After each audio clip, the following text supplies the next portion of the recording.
할렐루야. 우리 함께 기도드리십시다. 그리고 수요 예배를 드리도록 하십시다.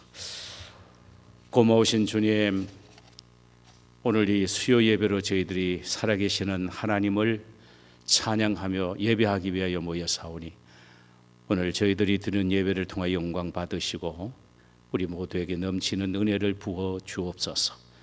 성령이여, 이 시간에 우리 모두의 마음을 타치하여 주옵소서.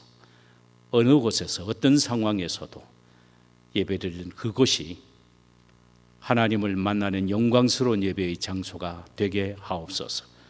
주여, 은혜를 베풀어 주옵소서.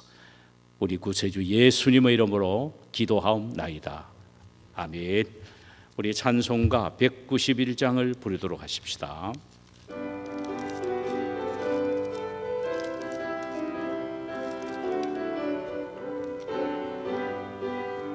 내가 매일 기쁘게 순례의 길 행함은 주의 팔이 나를 안보함이요, 내가 주의 큰 복을 받는 참된 비결은 주의 영이 함께함이라. 성령이 계시네, 할렐루야, 함께 가시네. 좁은 길을 걸으며 밤낮 기뻐하는 것 주의 영이 함께함이라.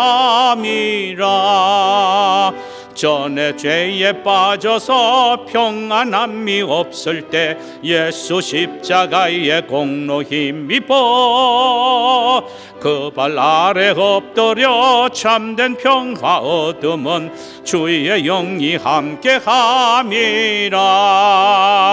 성령이 계시네, 할렐루야, 함께 하시네.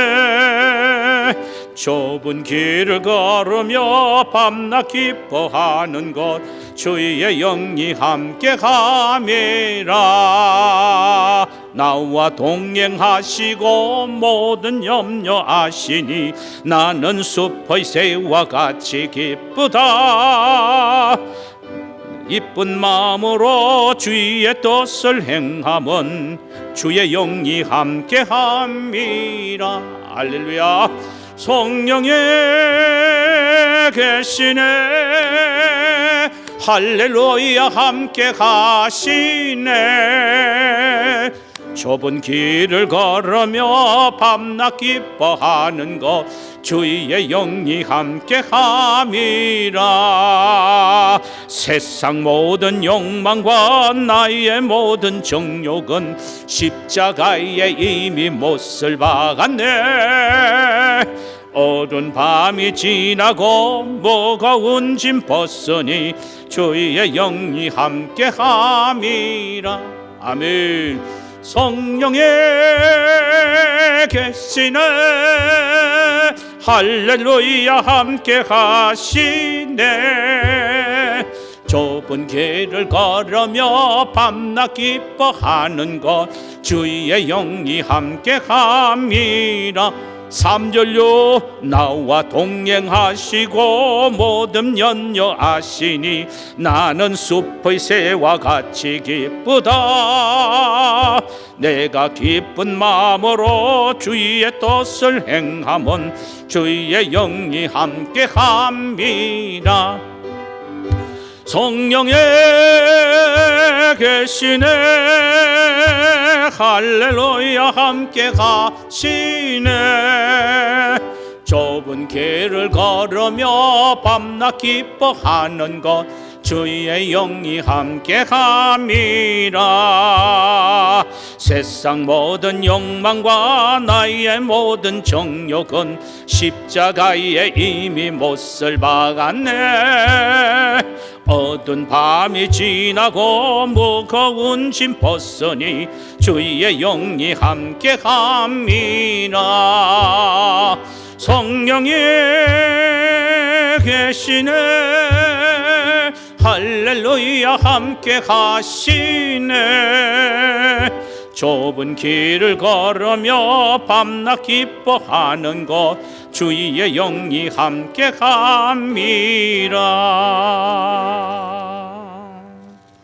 아멘.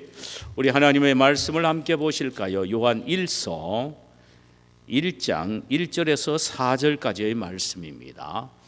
신약 성경 388면 요한복음 요한 1서 1장 1절에서 4절까지입니다. 우리 한 절씩 교독하도록 하십시다. 태초부터 있는 생명의 말씀에 관하여는 우리가 들은 바요, 눈으로 본 바요, 자세히 보고 우리의 손으로 만진 바라. 이 생명이 나타내신 바 된지라.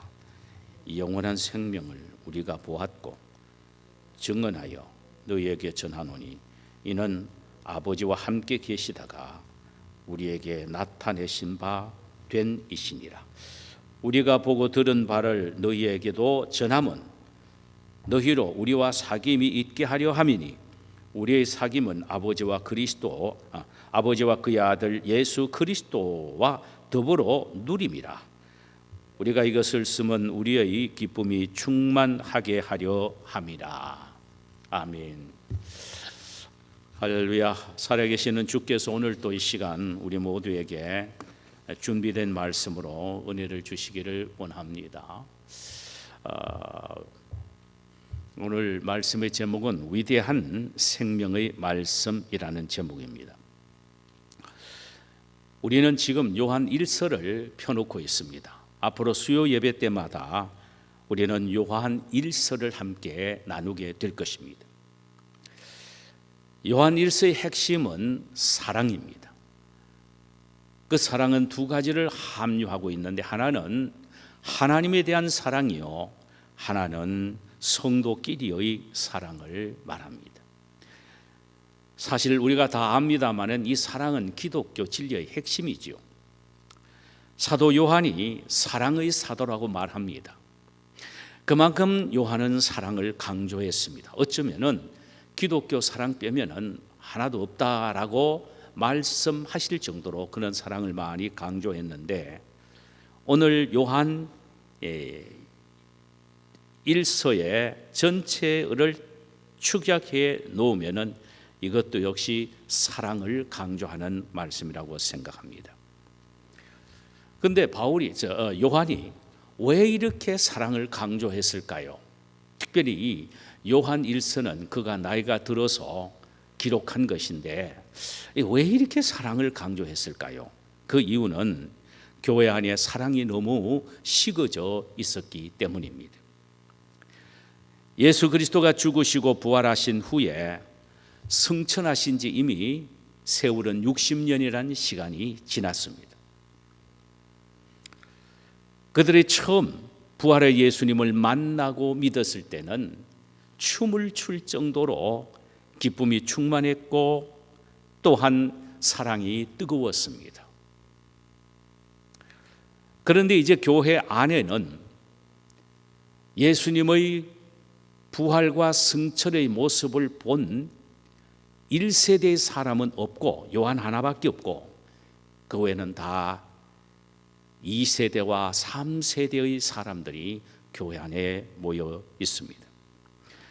그러므로 그들은 1세대가 누렸던 부활의 영광과 기쁨과 그로 말미암아 넘치는 사랑의 감격이 식어져 버렸습니다.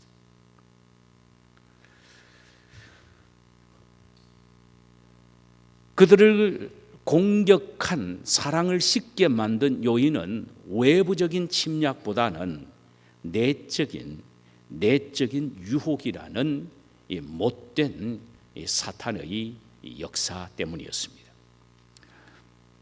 그들은 하나님보다는 세상이 더 좋아 보였고 십자가보다는 세상의 즐거움이 더 매력적으로 느껴졌습니다. 이것은 오늘날에도 마찬가지가 아니겠습니까? 대한민국을 보면은 120년 전에 복음이 들어왔습니다. 그때 우리 조상들은 복음을 위하여 살고 복음을 위하여 죽었습니다. 복음이라면은 목숨을 걸어놓고 지키며 또 그 안에서 기쁨과 감격을 누렸습니다.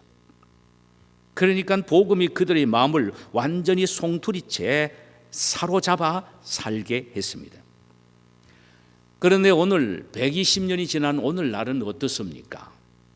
참 우리의 믿음의 선조들 앞에서 부끄러움을 느낄 정도로 우리의 믿음은 보잘것없는 믿음으로 점점 추락하고 있습니다. 오늘날 우리의 심령 속에는 그 옛날 우리 조상들이 누렸던 부활의 감격과 영적인 기쁨과 사랑의 충만함은 점점 쇠퇴해지고 말았습니다.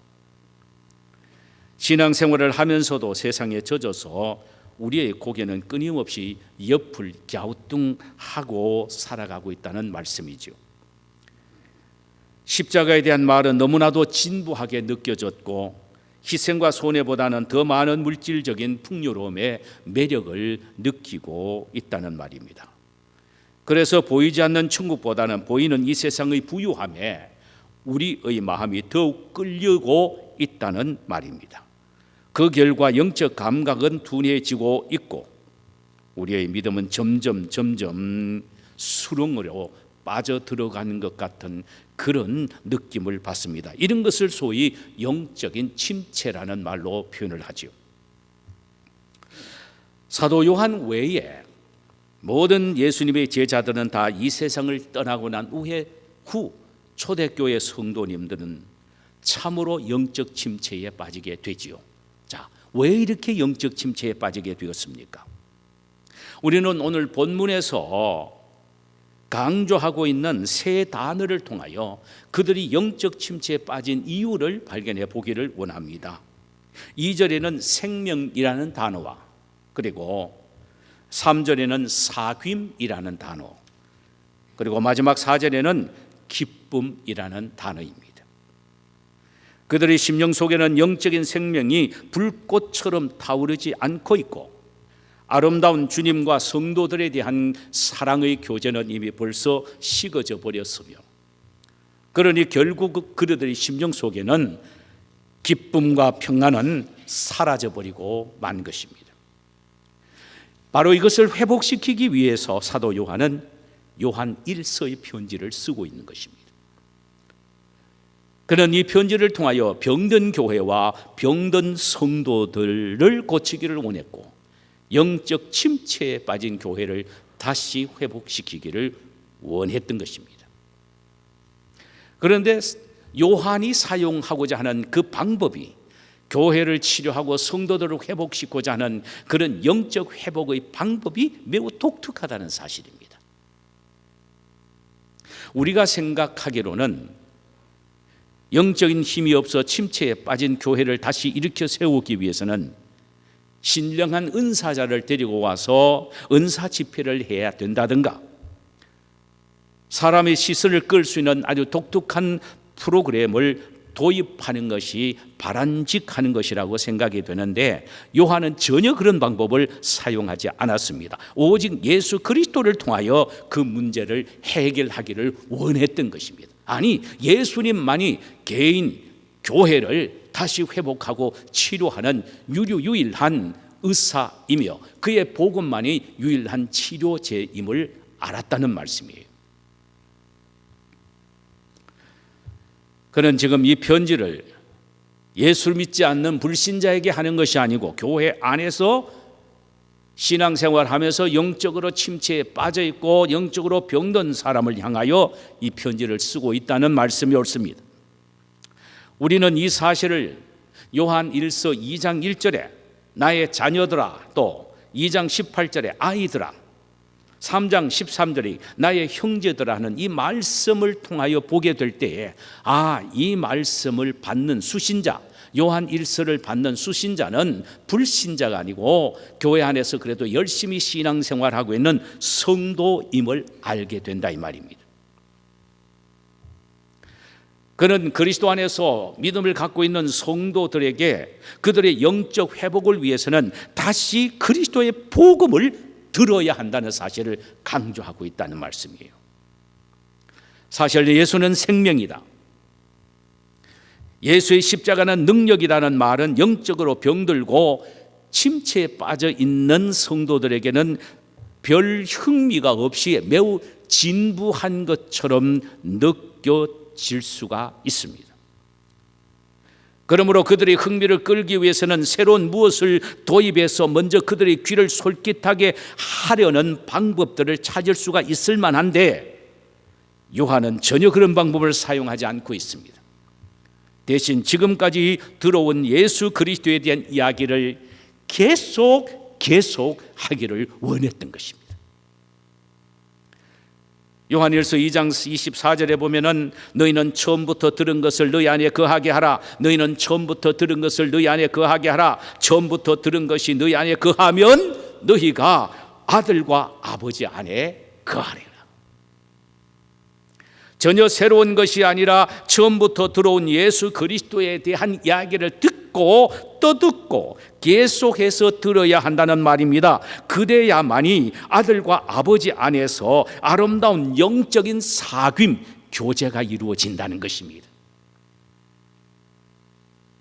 즉 개인이 영적으로 살아나고 교회가 다시 살아나기 위해서는 계속 복음을 듣고 그 말씀 안에서 살 때에 영적으로 스파이크가 일어나고 주님과 만남의 기맥힌 역사를 경험할 수 있게 된다라는 말씀이에요.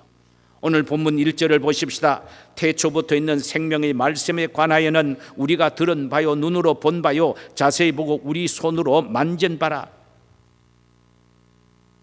예수가 생명이기 때문이라는 것입니다. 그러기에 예수의 말씀을 계속 들어야 하고 그 말씀 안에서 묵상하며 살 때에 아름다운 영적 교제가 그리스도와 하나님과 이루어지게 된다는 말입니다.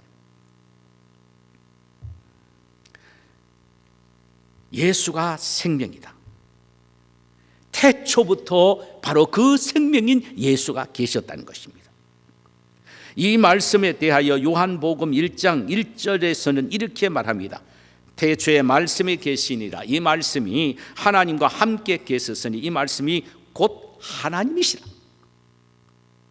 태초에 말씀으로 하나님과 함께 계시다가 육신의 몸을 입고 오신 그분이 바로 누구냐? 요한복음 1장 14절에는 이렇게 기록하고 있습니다. 말씀이 육신이 되어 우리 가운데 거하심에 우리가 그의 영광을 보니 아버지와 독생자의 영광이요 은혜와 진리가 충만하더라. 하나님과 함께 계셨던 그 말씀이 육신의 몸을 입고 이 세상에 오셨는데 그분이 바로 하나님이신 예수 그리스도라는 것입니다.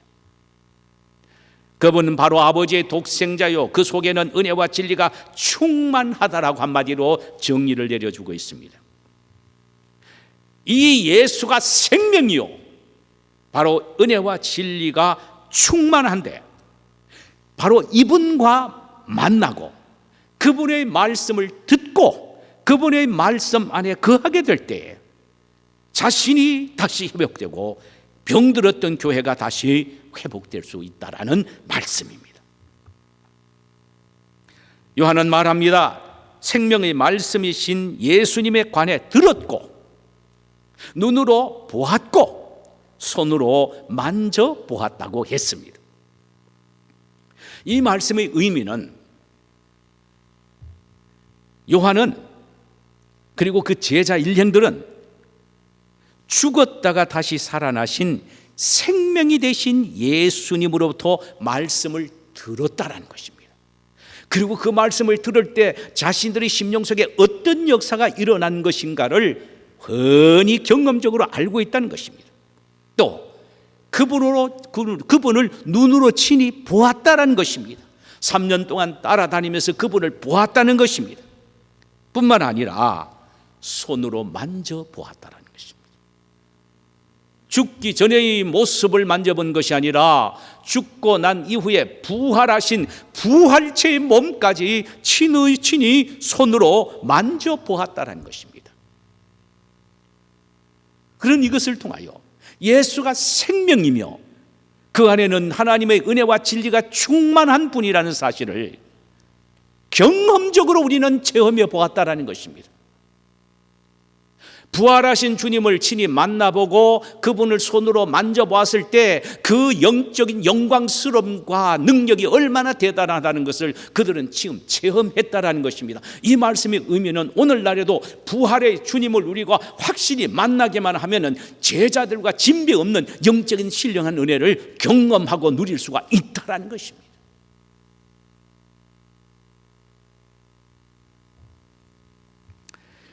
그는 예수님에 대하여 보았다, 들었다, 만져보았다 이런 말씀을 하시면서 여기에 보았다라는 단어를 참 독특한 헬라어를 사용했는데 그 단어가 바로 오라오입니다. 이 말의 의미는 우리가 친히 주님을 눈으로 보고 듣고 알고 눈으로 보고 알고 만져보고 아는 경험적인 그런 지식을 가지고 있다는 것입니다. 단순히 눈으로 보는 것이 아니라 정말로 손으로 만져보고 그 마부분의 입에서 나오는 말씀을 들어봄으로 말미암아 아하, 예수가 참으로 하나님이구나, 생명이구나 하는 것을 그들은 깨닫게 되었다라는 말입니다. 여기 오라오라는 단어, 보았다라는 단어가 1절에 한 번, 2절에 한 번, 3절에 한 번, 3번씩이나 반복되어 나옵니다. 이는 예수가 부활하신 생명의 주님이라는 사실을 의심할 수 없을 정도로 확실한 사건임을, 그래서 분명히 우리 눈으로 확증했다는 사건임을 강조하기 위하여 3번이나 사용이 된 것입니다. 부활하신 예수가 생명이다 3번씩이나 강조하는 것은 이거는 흔들 수 없는 확실한 증거가 된다는 의미입니다. 그렇습니다.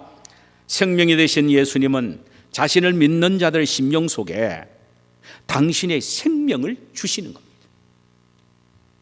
성령께서 예수가 부활을 통하여 이루어 놓으신 생명을 우리 마음속에 두어서 우리로 하여금 누리게 하십니다.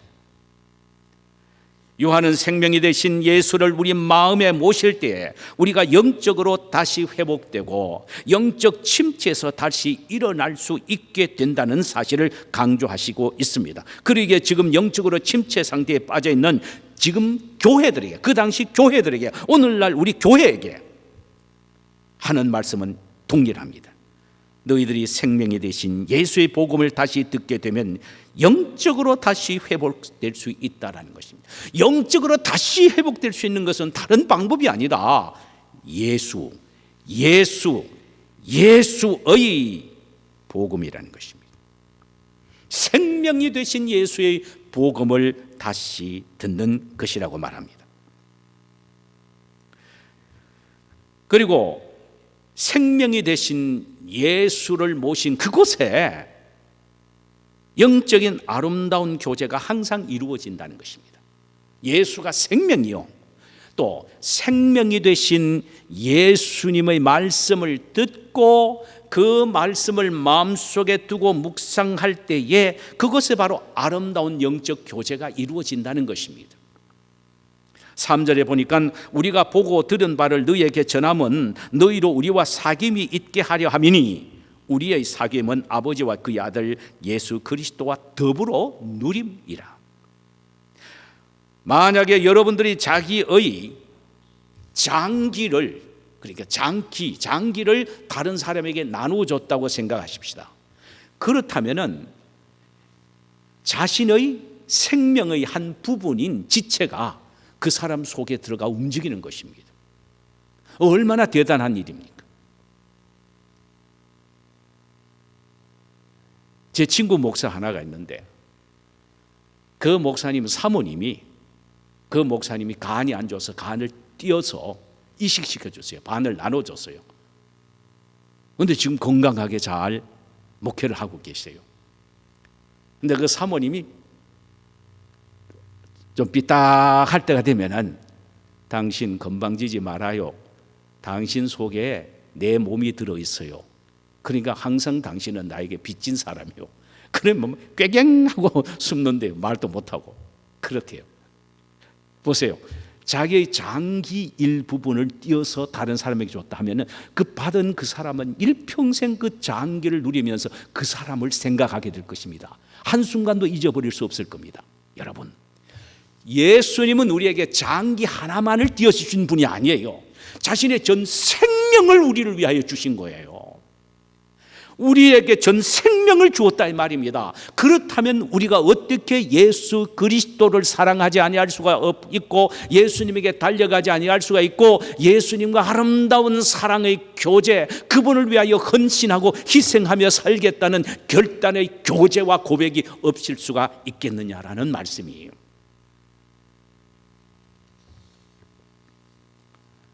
반드시 예수님을 위하여 자신을 드리며 늘 예수님과 아름다운 교제를 나누며 사랑하며 살아야 될 것입니다. 그렇지 않겠습니까? 반드시 그럴 것입니다.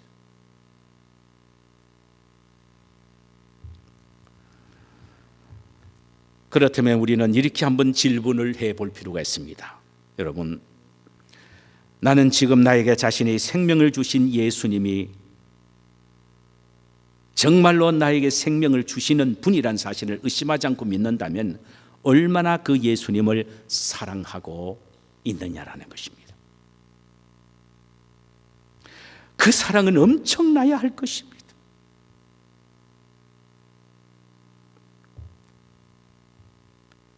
한순간도 그분의 은혜와 사랑을 잊지 못하고 늘 그분 앞에 엎드려 고백하며 감격해야 할 것입니다. 만약 우리의 가슴이 냉랭해지고 열정에 식어진다면 이거는 심각한 문제예요. 그렇잖아요. 그런데 우리를 다시 회복할 수 있는 방법이 있습니다. 그것은 자신의 장기가 아니라 생명을 송두리째로 우리에게 주신 그 영광스러운 은혜의 현장으로 달려가는 것입니다. 그것이 어디입니까? 십자가 앞입니다. 십자가 앞에 달려가서 다시 한번 귀를 기울이고 그분이 하시는 말씀에 귀를 기울이고 들어야 합니다. 그리고 그분 앞에 무릎을 꿇어야 합니다. 그때의 생명이 되신 예수님이 다시 우리에게 찾아오셔서 우리를 터치해 주시고 그 말씀으로 우리에게 힘과 능력을 주셔서 우리로 하여금 다시 주님과 아름다운 교제를 나누게 할 것입니다. 마지막 하나 생각해 보여드릴 것은 기쁨입니다. 기쁨. 내 세계 생명을 다시 회복시키고 교제를 회복시켜 주신 주님이시라면은 우리가 필연적으로 따라와야 될 은혜가 있는데 그것이 바로 기쁨이라는 삶의 열매입니다.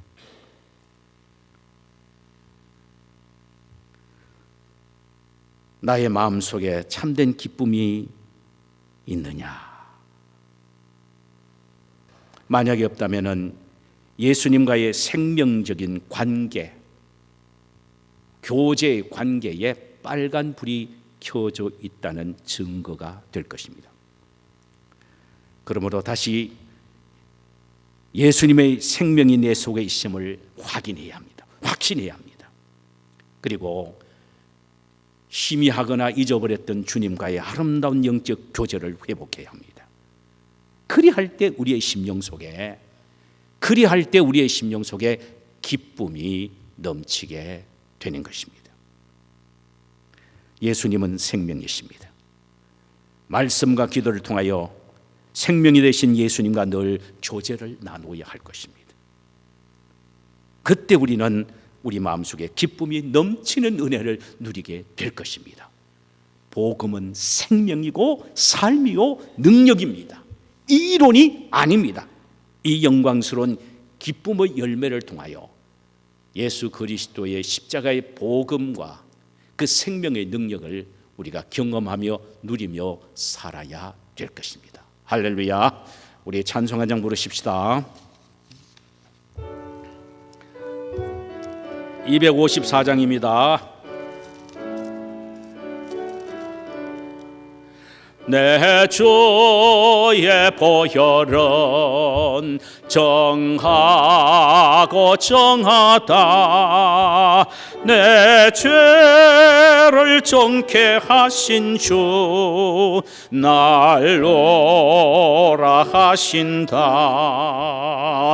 내가 주께로 지금 가오니 아멘. 십자가의 보혈로 날 씻어 주소서. 약하고 추해도 주께로 나가면 힘 주시고 내 추함을 곧 씻어 주시네. 내가 주께로 지금 가오니 십자가의 보혈로 날 씻어 주소서. 날 오라 하시면 온전한 믿음과 또 사랑함과 평안함 다 주려 함이라. 내가 주께로 지금 가오니 십자가의 보혈로 날 씻어 주소서. 큰 죄인 복받아 살 길을 얻었네 아멘. 한없이 넓고 큰 은혜 베풀어 주소서. 내가 주께로 지금 가오니 십자가의 보혈로 날 씻어 주소서. 그 피가 맘속에 큰 증거 됩니다. 내 기도 소리 들으사 다 허락하소서. 내가 주께로 지금 가오니 십자가의 보혈로 날 씻어 주소. 5절요. 그 피가 맘속에 큰 증거 됩니다 아멘. 기도 소리 들으사 다 허락하소서 아멘. 내가 주께로 지금 가오니 십자가의 보혈로 날 씻어 주소서